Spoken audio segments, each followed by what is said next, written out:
তো hello friends, আমি Ayaan and welcome to H defence updates. তো আজকে ভিডিও শুরুতেই আমি আপনাদেরকে একটা জিনিস দেখাবো, তারপরে সেই জিনিসটার উপর ভিত্তি করে আজকের ভিডিওটা হবে।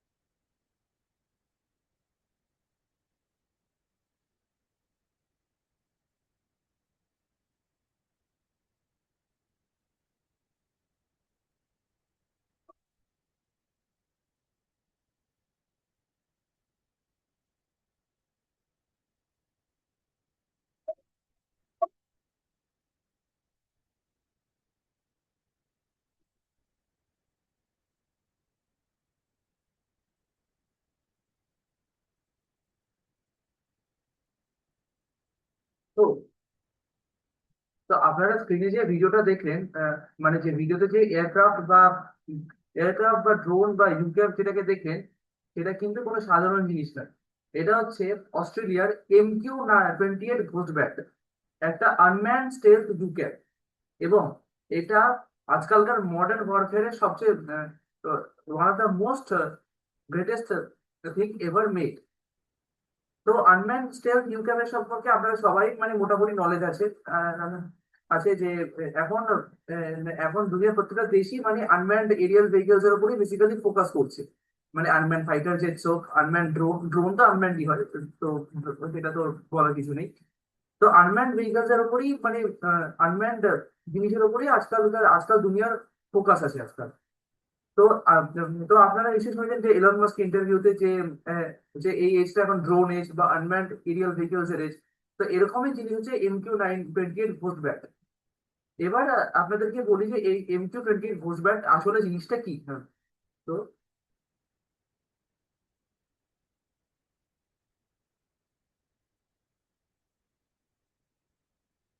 তো আপনারা স্ক্রিনে দেখতে পাচ্ছেন, the MK-28 Ghost Bat, originally known as the Air Powered Teaming System or Loyal Wingman, is an uncrewed stealth collaborative combat aircraft developed by Boeing Australia in partnership of Royal Australian Air Force RAF। এটা Australian air force দ্বারাই কিন্তু RAF and Boeing, Boeing এবং royal Australian air force কিন্তু মিলে এই জিনিসটাকে তৈরি করেছে। It is engineered to leverage artificial intelligence and human machine teaming to act as foreign multiplier alongside crewed fighter jets। মানে যে সমস্ত যে সমস্ত ফাইটার জেট মানে যারা যেগুলো হিউম্যান কন্ট্রোল, যার মধ্যে পাইলট থাকে, তাদের সাথে সাথে একটা আহ, একটা ড্রোন বা অন্য একটা মেশিনকে ইন্টিগ্রেট করা, যাতে যাতে একটা টিম বানানো যাতে একটা টিম বানানো যেতে পারে, একটা ভালো টিম বানানো যেতে পারে। কারণ ফাইটার জেট টিম হলে কিন্তু সেটা রিস্কি হতে পারে। তো এরকম টিম হতে পারে যে তিনটে ফাইটার জেটের সঙ্গে এরকম এরকম 8খানা ড্রোন হলো, আর এরকম 8খানা ইউকে হলো, বা এরকম 10খানা ইউকে হলো।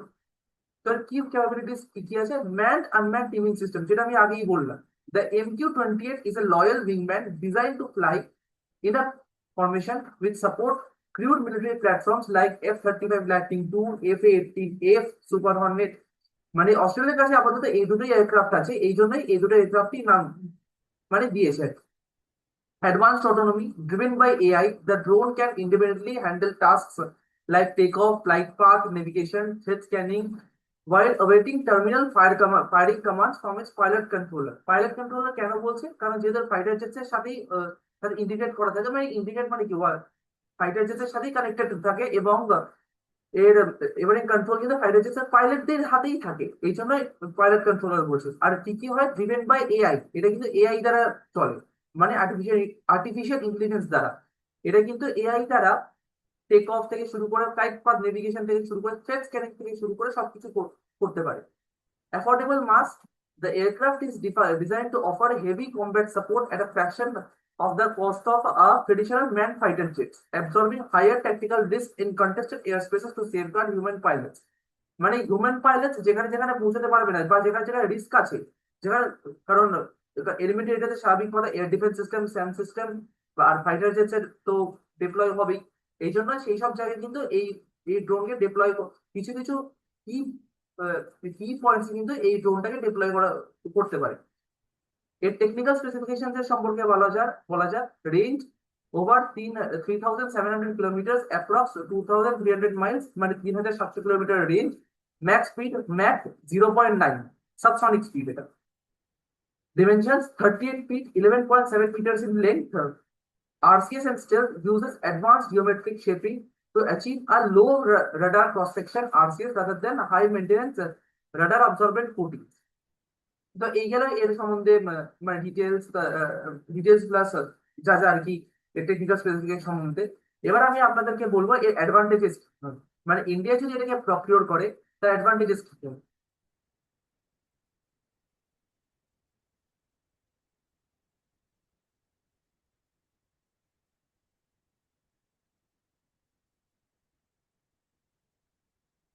যেমন এই হলো তার চারখানা পয়েন্ট। লয়াল উইংম্যান integration, the Ghost Bat can directly team up with India's primary combat jets including Rafale, Sukhoi Su-30 MKI and upcoming indigenous LCA Tejas Mark II and AMCA। সবার প্রথমে এটাই হচ্ছে তার মানে প্রধান ইন্টিগ্রেশন, মানে রাফেল মানে যে টু সিটার যে রাফেল গুলো থাকে, মানে যাদের সিরিয়াল কোড আরবি দিয়ে শুরু, Su-30 MKI সবকটা টু সিটার, এবং LCA Tejas mark two two seater হবে, অ্যামকাও কিছু কিছু টু সিটার হবে। তার সাথে কিন্তু এটাকে ইন্টিগ্রেট করে একটা ভালো টিম ওয়ার্ক হতে পারে, মানে man আনম্যান team work. Enhanced survivability, acting as a shield, the drone can fly ahead into heavily defended airspace to absorb enemy fire, keeping expensive human pilots safe। মানে এনিমি এয়ারস্পেসে যেমন ধরো পাকিস্তানে করলো বা চায়নাতে করলো, সেখানেও স্যাম সিস্টেমস আছে, বা তার এয়ারবেস থেকে ফাইটার জেট হয়তো অলরেডি টেক অফ করে রয়েছে, সেখানে কিন্তু এই ড্রোন ফাইটার জেট থেকে এই ড্রোনকে পাঠাতে পারে কিছু কিছু জায়গায়, যেখানে যেখানে পাইলটসরা হয়তো যেতে ভয় পাচ্ছে বা হয়তো যেতে পারছে না, এইসব জায়গাতে এই ড্রোনকে দিয়ে এই আনম্যান সিস্টেমটাকে পাঠাতে পারে। Tactical decoy roles, it can draw away enemy surface to air missiles to confuse adversarial air defense networks during a conflict। মানে হয়তো কোনো স্যাম সিস্টেম থেকে স্যাম ফায়ার করে দিল, এটা কিন্তু একটা ডেকয় অ্যাক্ট করতে পারে, মানে আসলে এনিমি এয়ারক্রাফট কোথায় সেটাকে কিন্তু এর মধ্যে এমন একটা সিগন্যাল রয়েছে যেটা কিন্তু ধরুন ধরুন Su-30 MKI থেকে এমকেআই পাকিস্তানের স্পেসে রয়েছে, হয়তো পাকিস্তান একটা মিসাইল ফায়ার করলো মানে সেটাকে মারার জন্য। তো এটার সাথে যদি এই ঘোস্ট ব্যাট থাকে তাহলে কিন্তু একটা ডেকয় করতে পারে, সেটা ধরুন Su-30 MKI রয়েছে নর্থে, সেটাকে কিছুটা তার সিগন্যাল দিয়ে দিল কিছুটা ইস্টে, তাহলে কি হবে, স্যাম সিস্টেম কনফিউজ হয়ে যাবে। Two-front deterrence, deploying or low observable stealth assets help to counter China's growing fleet of stealth fighters and advanced air defense systems along northern mountainous borders। China কিন্তু অলরেডি এই ইউক্যাপ থেকে শুরু stealth fighters কিন্তু already deploy শুরু করেছে, এখানে কিন্তু India পিছিয়ে আছে। তো এটা যদি ইন্ডিয়া কিনতে পারে তাহলে কিন্তু একটা ভালো জায়গায় যেতে পারে। এখন আমি কেন বলছি এটাকে ইন্ডিয়া কিনতে পারে, কারণ বোয়িং কিন্তু এর অফার দিয়েছে ইন্ডিয়াকে, এবং with technology transfer local production সমেত কিন্তু অফার দিয়েছে, এটা কিন্তু কিছুদিন আগেই বলা হয়েছে, মানে টাইমস অফ ইন্ডিয়া থেকে। তো এটাকে যদি নিতে পারে তাহলে কি কি অ্যাডভান্টেজেস রইলো, কি কি ডিসঅ্যাডভান্টেজেস রইলো, সেগুলো তো বললাম। তার সঙ্গে সঙ্গে আরো অনেক কিছুই হবে। হ্যাঁ, তবে এর একটা ডিসঅ্যাডভান্টেজ হতে পারে, ইন্ডিয়ার যে নিজস্ব যে ক্যাশ ওয়ারিয়র সেটা একটু ডিলে হতে পারে, কারণ এটা যথেষ্ট দাম আছে এটা এই জিনিসটা।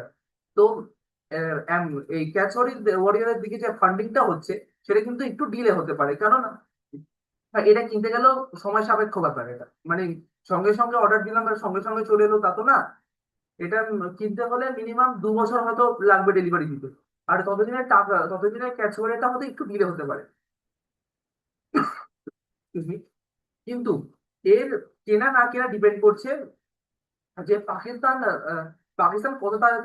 এইটা আহ, কত তাড়াতাড়ি এই টার্কি যে ব্যারাক্তার কিজালেলমা, যেটা কিছুদিন আগে টার্কি টেস্ট করেছে, সে তার উপর।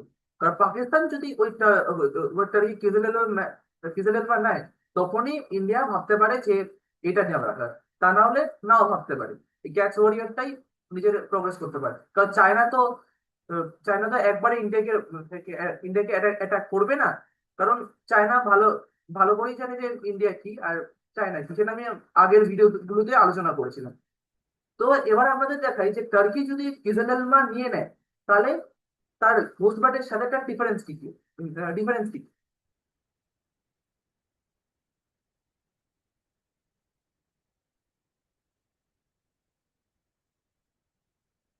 তো এই হলো MQ-28 ঘুষব্যাট এবং বেকার বাইরাক্তার কিসেলেলমা। বেকার হচ্ছে টার্কির যে কোম্পানি যেটা এই কিসেলেলমাকে বানিয়েছে। প্রাইমারি রোল কানেক্টেড লয়াল উইংম্যান। আর কিসেলেলমার standard on include fighter jet. অবশ্য ফাইটার জেট এটাকে বলা ঠিক হবে না, এটা ওই ড্রোনই হচ্ছে এক ধরনের। লয়াল উইংম্যান কাকে বলে? মানে এটা কোনো প্রকার মানে ধোকাধারি করে না। ধোকাধারি করে না ইন দ্য সেন্স বলতে গেলে মেশিন তো আফটার অল মাস্টারেরই কন্ট্রোল থাকবে। উম, এর অপারেশনাল রেঞ্জ হচ্ছে 3700 কিলোমিটার এবং কিউদেলেনমার operational range 930 kilometre. Max air speed subsonic. আর কিউদেলেনমারের সাবসনিক ভেরিয়েন্ট এ আর সুপারসনিক ভেরিয়েন্ট B2C। এই কিছুটা দিক থেকে কিউদেলেনমা এগিয়ে আছে। Take off architecture conventional runway, carrier capable short runway ships. মানে এই কিউদেলেনমা কিন্তু শিপস এর উপরে চাপানো যেতে পারে এবং এটা শুধু রানওয়েতে। তবে হ্যাঁ, এর যা শোনা গেছে এটা কিন্তু মানে ক্যারিয়ার থেকেও টেক অফ করতে পারে কিছু কিছু কিছু কিছু মডেল। ওয়েপন্স ইন্টিগ্রেশন মানে কি কি ওয়েপন্স নিয়ে যায়? M120 আমরাম, মানে যে আমরা ইউএসএ যে আমরা মিসাইল সেটা, এটা। আর কিজেলেলমা হচ্ছে গোগডোগান, যেটা টার্কিশ নিচের, মানে তুরস্কের নিচের যে মিসাইলটা। তো এই হলো যাদের ডিফারেন্স।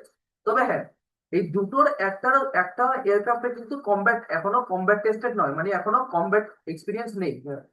তো এটা যে একদম গ্যারেন্টি দিচ্ছে যে সবকিছুই করবে তা না।